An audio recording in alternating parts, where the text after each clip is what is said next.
어머니 보험금 챙기셨으면 이제 나가주세요. 아빠도 안 계신데 왜 여기 계세요? 10년을 함께 살며 친엄마처럼 따랐던 아들이 어느 날 갑자기 저를 집에서 쫓아냈습니다. 외출하고 돌아왔더니 제 짐이 현관 밖에 전부 나와 있었습니다. 대체 왜 이러는 걸까요? 남편을 잃은 슬픔에 빠진 아들이 저에게 화풀이를 하는 걸까요? 아니면 정말로 재산만 노렸다고 생각하는 걸까요? 하지만 몇 주 후 짐을 가지러 집에 갔을 때 거실에 수북이 쌓인 약봉지들을 보고 저는 충격적인 진실을 알게 되었습니다. 아들이 저를 내쫓은 진짜 이유는? 여러분, 오늘 이야기가 마음에 드신다면 좋아요 버튼과 알림 설정 부탁드립니다. 그럼 시작하겠습니다. 아들이 내게 못되게 군 진짜 이유. 일부 우리가 가족이 된 날. 정훈이를 처음 본 건 그 아이가 초등학교 5학년이던 봄날이었습니다.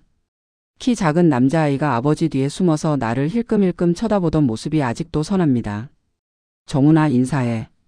앞으로 엄마가 되실 분이야. 남편이 될 사람이 다정하게 말했지만 정훈이는 고개만 꾸벅 숙였을 뿐 말이 없었습니다. 당연한 일이었습니다.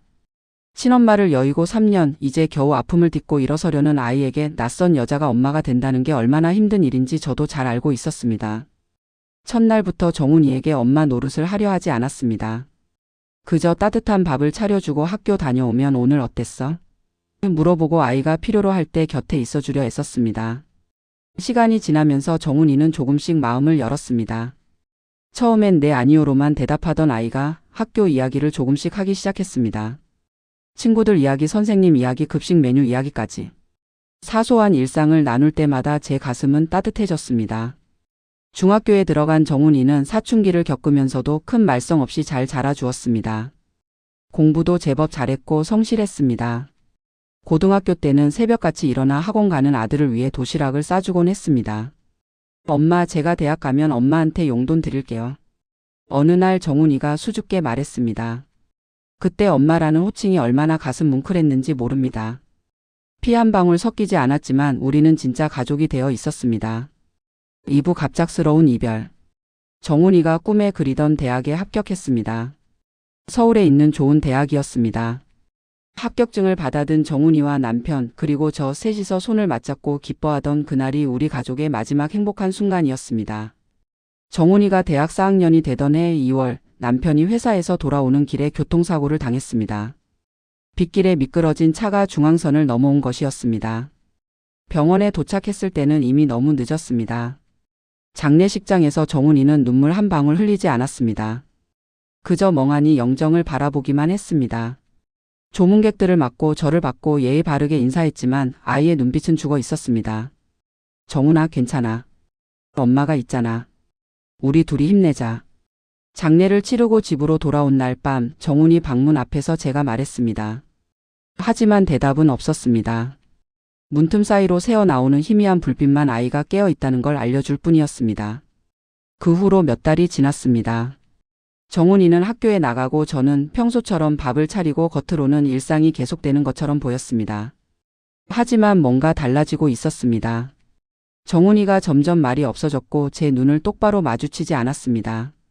3부 차가워진 아들. 아버지 장례를 치른 지 석 달쯤 지났을 때였습니다. 정훈이의 태도가 확연히 달라졌습니다. 밥 먹어라. 배 안 고파요. 알아서 먹을게요. 오늘 취업 준비는 어떻게 됐어? 그냥요. 신경 쓰지 마세요. 짧고 건조한 대답뿐이었습니다. 예전처럼 학교 이야기, 친구 이야기를 하지 않았습니다.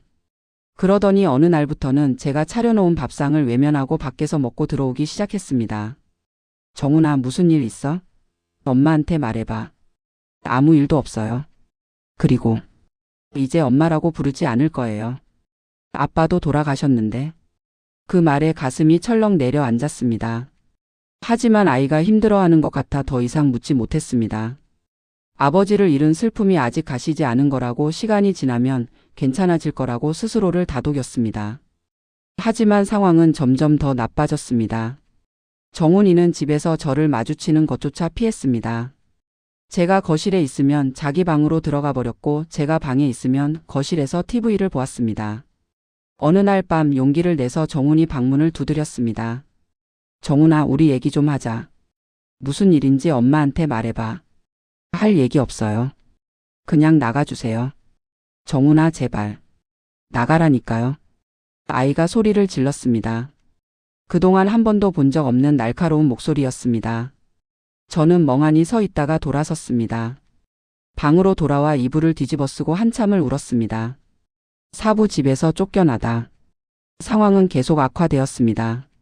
정훈이는 제게 점점 더 차갑게 대했고 급기야는 보험금과 유산 이야기를 꺼냈습니다. 보험금 정리 다 됐죠? 아빠 통장도 정리하셨고요. 응, 변호사 통해서 다 처리했어. 아빠가 너 명의로 해둔 것도 있고. 그럼 이제 아줌마 갈 길 가세요. 뭐라고? 귀를 의심했습니다. 아줌마라니. 10년 넘게 함께 살며 가족이었던 우리 사이가 한순간에 남이 되어버렸습니다. 아빠도 안 계신데 아줌마가 여기 왜 계세요? 보험금이며 유산 다 챙기셨으면 이제 나가셔야죠. 정훈아, 무슨 소리야? 엄마는? 엄마 아니에요. 친엄마도 아닌데 무슨 엄마예요? 아빠 재산이나 노리고 재혼한 거 아니에요? 싸늘한 눈빛으로 쏘아보는 정훈이의 눈에는 증오마저 서려 있었습니다. 저는 아무 말도 할 수 없었습니다. 이 아이를 10년 넘게 키우며 단 한 번도 친자식 아니라고 생각해 본 적이 없는데 이 아이는 저를 재산을 노린 계모라고 생각하고 있었습니다. 그날 이후 정훈이는 노골적으로 저를 대했습니다. 제가 인사를 해도 못 들은 척했고 밥을 차려놔도 한 입도 먹지 않았습니다. 집 안의 분위기는 얼음장처럼 차가웠습니다.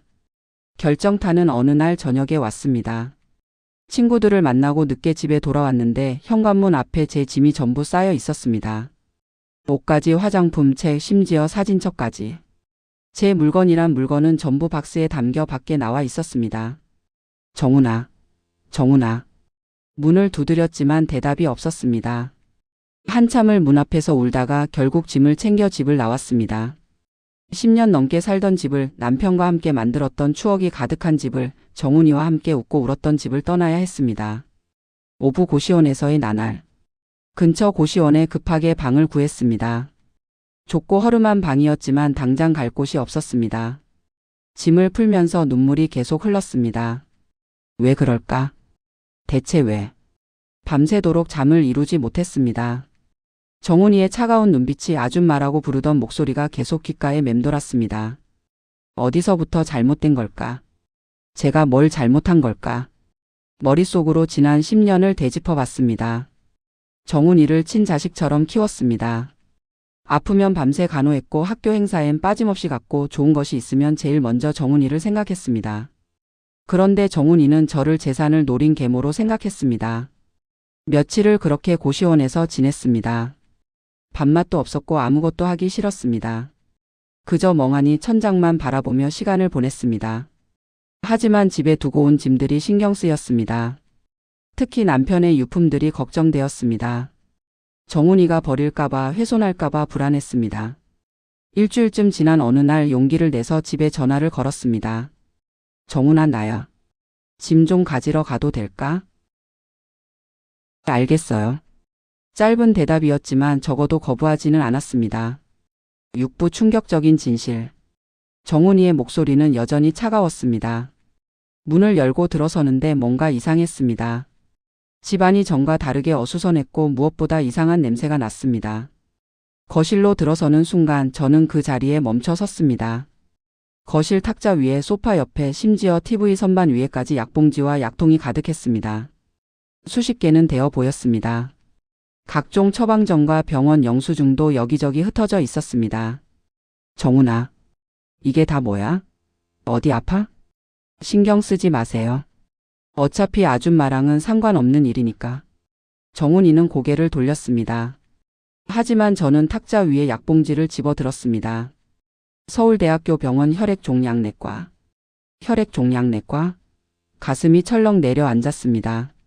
다른 약봉지들도 확인했습니다. 전부 같은 곳에서 처방된 약들이었습니다. 정훈아, 대체 무슨 일이야? 병원은 왜 다녀? 혈액종양내과가 뭐야? 희귀혈액암이에요. 정훈이가 작게 말했습니다. 뭐라고? 몇 달 전에 진단받았어요. 처음엔 그냥 빈혈인 줄 알았는데 검사를 해보니 희귀혈액암이래요. 치료가 어렵대요. 길어야 1년. 세상이 무너지는 것 같았습니다. 정훈이가 제 아들이 암에 걸렸다니. 그것도 1년밖에 못 산다니. 언제부터 알았어? 아빠 장례 끝나고 한 달쯤 뒤요. 계속 몸이 안 좋아서 병원 갔다가 알게 됐어요. 그제야 모든 게 이해되었습니다. 정훈이가 왜 갑자기 차갑게 됐는지, 왜 저를 집에서 내보내려 했는지. 그래서 엄마를 내쫓으려고 한 거야? 죄송해요. 하지만 이게 맞는 것 같아요. 어차피 친엄마도 아니고. 제가 아프면 아줌마만 힘들어지잖아요. 아빠도 돌아가셨는데 이제 아줌마는 자유롭게 사셔야죠. 이 멍청한 놈아. 저도 모르게 소리를 질렀습니다.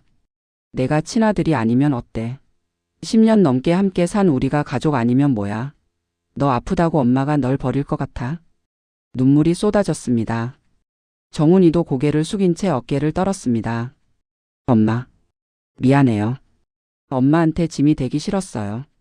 아빠도 돌아가셨는데 저까지 이러면 엄마 인생이 너무 힘들어질 것 같았어요. 바보야, 이 바보야. 저는 정훈이를 끌어안았습니다. 아이는 제 품에 안겨 엉엉 울었습니다. 10년 넘게 키운 아이가 엄마에게 짐이 되지 않으려고 스스로를 밀어낸 것이었습니다. 7부 다시 시작하는 우리. 짐 같은 건 나중에 가져가고. 엄마 지금 당장 여기 들어올 거야. 그날 바로 고시원을 정리하고 집으로 돌아왔습니다. 정훈이는 처음엔 말렸지만 제 결심을 꺾을 수는 없었습니다. 엄마 정말 괜찮아요? 제가 얼마나 갈지도 모르는데. 닥쳐. 그런 소리 다시 하면 혼난다. 집에 돌아온 첫날 약봉지들을 전부 정리하고 복용 시간표를 만들었습니다. 병원 진료 기록을 확인하고 담당 교수님께 직접 전화를 걸어 정훈이 상태를 자세히 물어봤습니다. 환자분 보호자시죠? 상태가 좋지는 않습니다만 최선을 다해 보겠습니다. 가족분의 도움이 무엇보다 중요합니다. 네, 교수님. 제가 최선을 다하겠습니다. 그날부터 저는 정훈이의 전담 간병인이 되었습니다. 항암 치료에 좋다는 음식을 찾아 만들었고 영양제를 챙겼고 병원 치료 스케줄을 관리했습니다.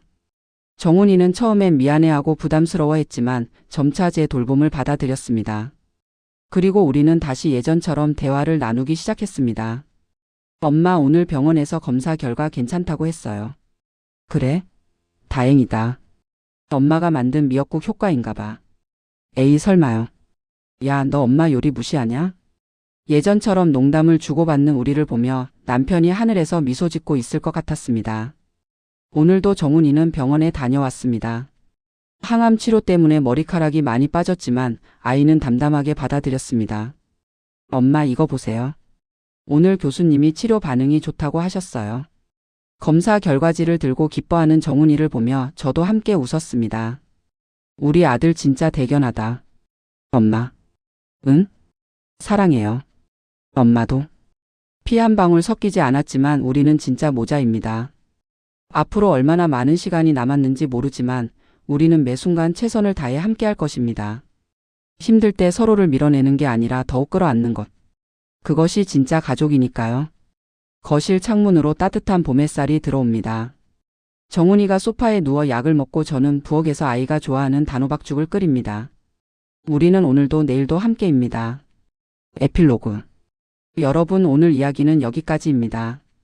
정훈이는 엄마에게 짐이 되고 싶지 않아서 사랑하는 사람이 자신 때문에 힘들어하는 걸 보고 싶지 않아서 스스로를 밀어낸 것이었습니다. 하지만 진짜 가족이라면 힘들 때 함께 아픔을 나누는 게 아닐까요? 여러분은 이 이야기를 어떻게 생각하시나요? 정훈이의 선택이 이해가 되시나요? 아니면 처음부터 솔직하게 말했어야 했다고 생각하시나요? 혹시 여러분도 비슷한 경험이 있으시다면 댓글로 공유해 주세요. 여러분의 이야기를 듣고 싶습니다. 오늘 영상이 도움이 되셨다면 구독과 좋아요, 알림 설정 부탁드립니다.